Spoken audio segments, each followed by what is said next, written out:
buriya nibyo nakubwiye kuvangura tuno tuntu nyine n'aka gatambaro umugore wa Rufende kishyari ryaramwishe ariko nibagiye kukubwira buriya harara hashya mu rugo rwabo ndakubwiye ni hasi hejuru aha tutambereye buriya urugo rwabo ni pa ariko nimba ari ingutiya yawe reba none unatira dukweto nimba ari ingutiya yawe ubu izi nkweto ukizinzanira ubwa mbere uriya nuko utayibonye neza zari ziri ku musego rumwe rwari ruri ku musego urundi ruri ku kuguru noneho nyizamba nyizikubitamo Mukarufendeke ngo nimbe nawe sha ariko ngo mfite umugabo w'igihwerahwera ariko kiriya kiguri cyane aragawe uriya rwo rusa nk'ururozi n'ubu noneho gifite ibisatsi cyane bikaraze cyangwa se Rufendeke ari umuntu atunze ejo bundi urabona mvuye kuzana twatwasikinya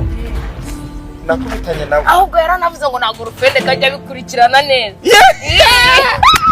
ngewe nkuru mba nzibitseho buriya nushaka inkuru ujya umbwira ariko abagore oya ndagace ndetse kuba by'abagore ntabwo ujya byumva nyine njyewe binsangamo reka baravuga ngo n'inkuta zirumva buriya njye nyine ninjye nkuta bavuze ninjye nkuta bavuze ubwo bivuze ngo ugenda wumviriza kwa Rufendeke kumviriza wenda waba ubishyize mu kinyarwanda kitari sawa ariko nyine bavuze ngo n'inkuta zirumva ninjyewe rwa rukuta nyine ibyo bintu bihagaze kubihagararaho uvuga ko Mukarufendeke yagiye ariko none yirije mu Rwanda umwe yari hasi undi ari hejuru buriya hahiye noneho birenze gushya hagurumanye n'imyotsi n'ubu biracyahari